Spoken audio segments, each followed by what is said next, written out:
The first step to every test drive is see if it'll do a burnout. See what it does now.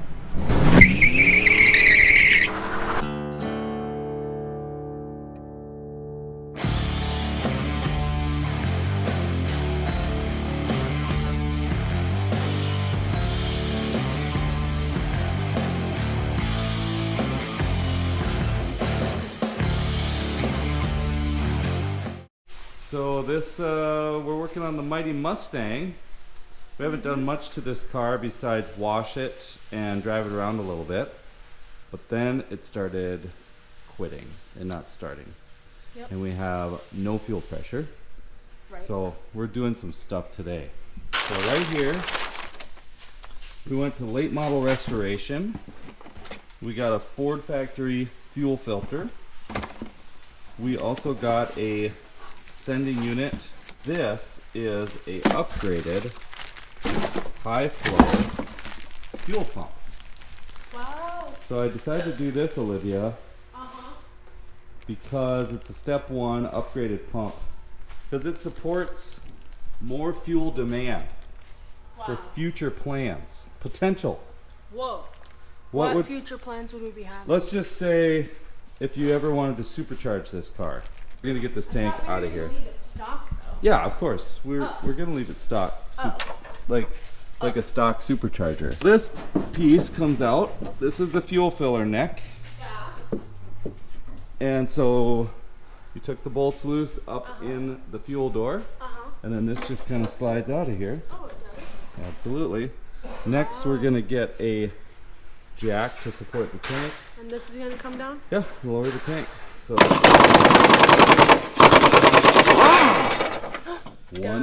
one done.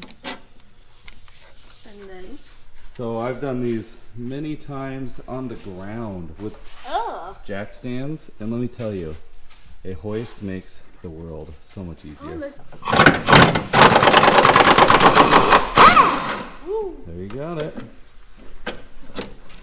I would have to say this is still the era, we'll see as we go, but I think this is still the era where car manufacturers were fine with you fixing your own car. yeah. And they made it somewhat convenient to even do the hard jobs. Minnesota has all the salt and snow, which ruins cars. But if somebody like the owner of this car cares about it, and they never drive it in the winter, and they keep it garage most of the time, we don't have the extreme heat that the southern states do. So you sometimes get fortunate where like the wiring and the rubber hoses and the dash components are not totally fried. Okay, this is our vent tube.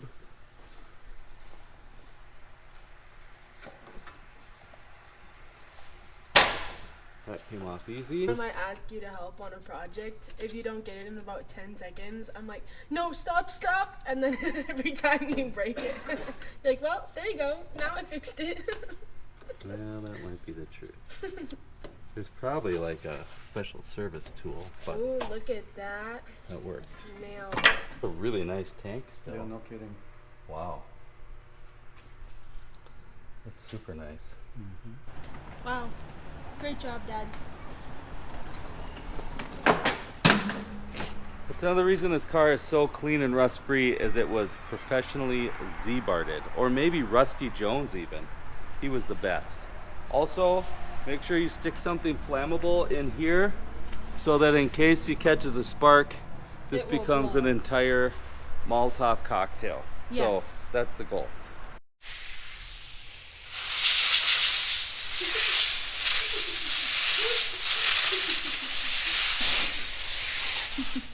You always put safety first. It's true. Use a knee pad when kneeling on concrete floors Wow. because it saves your knees for future use. Called a locking ring. That's it. Ooh, this is called a sock, a filter sock. Nice. And there it is in all of its glory. Oh, looky. We found a problem right here. Maybe a Delphi This maybe has been replaced before, but look at that. A rip tube? Yeah. That means that this is where the pump draws fluid from. Yep. And it's spitting it right out there. Right. So maybe the pump itself wasn't even bad. Wow. Yeah, this hose is destroyed. That is interesting, isn't it? We found ourselves a problem. We're still putting in the high flow pump though. Are we? How could you not? I don't think I'm going to do a gauge. Because I do think the gauge was working. This car is really nice underneath. Obviously the trunk floor. It's a little dirty, but some of that also is that undercoating. From factory, it was thoroughly undercoated. You can tell up there. It's probably like Cosmoline, I think. So I'm looking here, so this car is all original. Very few things have been touched. But we've got, our shocks are bad. You can tell they're blown out. You can tell all the oil is leaked out of them. The bushings are pretty cracked. He still has an original Ford muffler on it. But man, the floors are perfect. This is a super clean, rust-free car. How much of the stuff do we upgrade, Olivia? Everything. I think so. No. You put new control arms, Oh new bushings. my goodness. You gotta just make it drive right. Yeah, but we're gonna like change everything. I don't know. You should. Is it gonna be more valuable stock with all original, or is it gonna be more valuable souped up? Yes. This is a how-to video right now of how to replace the fuel pump. So far, I gently removed the sock. Wow. It's just got kind of a clip that holds it, so I got a screwdriver and just kind of walked it off. Unbelievable. Telemarketer. This also gets unbolted.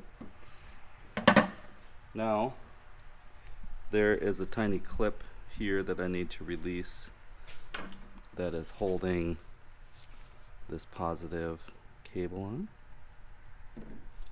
So that's released. Now we've got a positive and a negative, but on this fuel pump, you can tell they only go one way. Then, this is the sending assembly. Just doing this over a 5-gallon pail because there are some traces of fuel in here. They're pretty much out now. So this is our culprit. Look at how bad that hose is. That is actually more than likely why it was not running. And this is the part number LRS 935OD as in dog.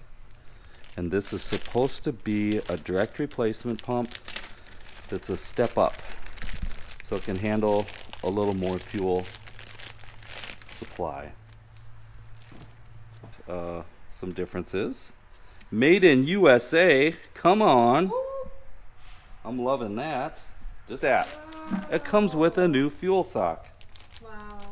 This is the installation kit. Thank you, late model restoration. I don't remember if I ordered this separate or if it comes together, but that's a 400-812. So make sure, if maybe I was smart. I ordered these a few weeks ago, and I've had a lot of things on my mind since then. Or Okay. Wow. Dad is like. Okay. Clearly, we're gonna have to wire in this pigtail. Okay, I'm impressed. Thank you. Thank you. Look at what we get. Look at what we get. A new fuel hose. I'm gonna need this. Wow. And they sent it. It's not rocket science. Look at that. An O-ring for something I'm gonna need in the future. This is also a rubber grommet. You're gonna need that. Wow. They're just the best. I'll be honest. Look at new clips. Those are the clips that we took off on those hoses. Wow. And some connectors. Yep. I'm gonna use different ones. And directions. Wow. First of all, what do we say about directions? Throw them away. Okay, we can figure this out by ourselves. Okay, let's get started. I look so much like Cooter from Dukes of Hazzard. You look like the guy from Home Alone. Which guy that is that? touched the electrical stuff. What's his name? Marv? You look like the older brother's girlfriend. Woof! No, you know who you really look like? You look like the old guy that he's afraid of.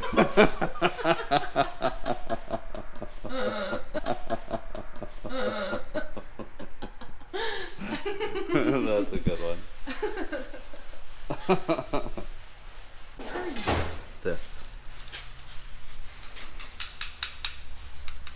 They even send you new clamps and everything. Wow. I am pleased. Gonna give him a kiss on the mouth.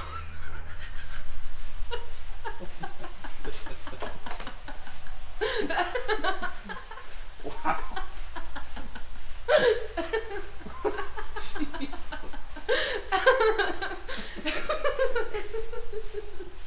Unbelievable.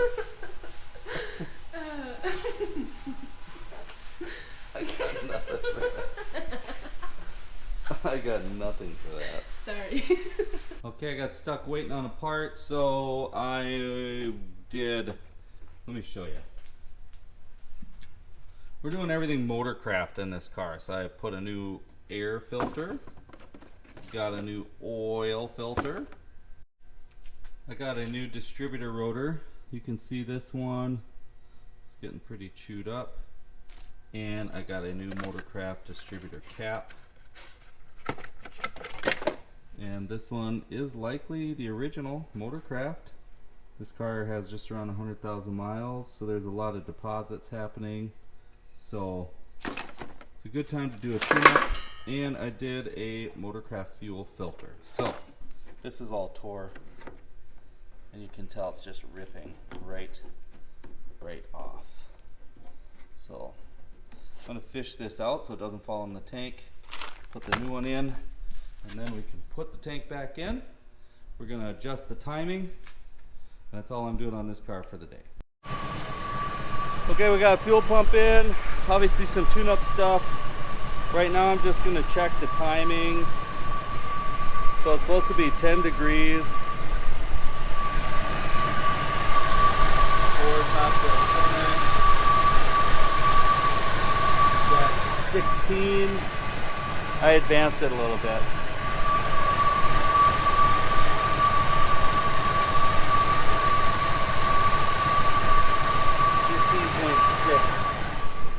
That's pretty good.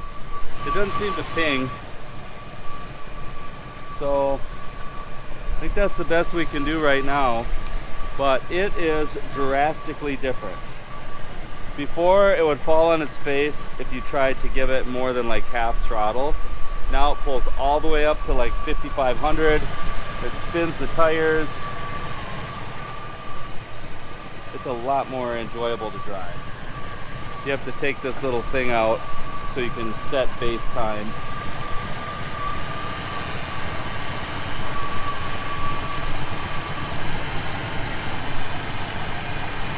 And the computer adjusts the timing after that. Okay, so we did air filter. I still didn't do spark plugs. These are the original spark plugs. I need to do that. Okay, let's take it on a test drive.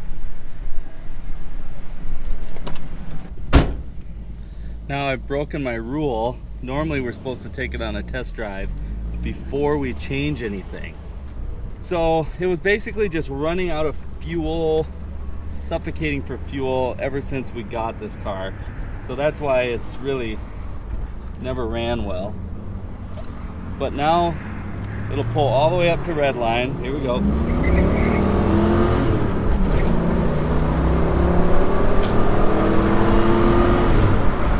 I mean, that's 65. It never did that before.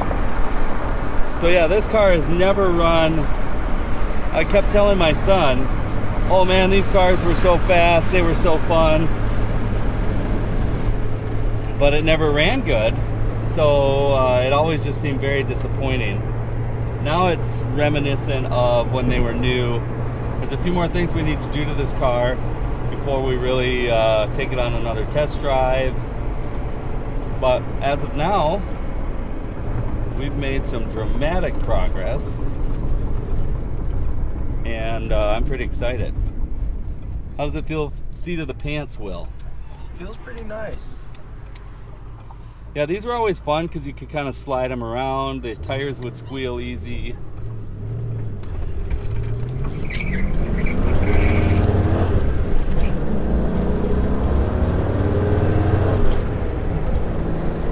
Yeah, I would never do that before.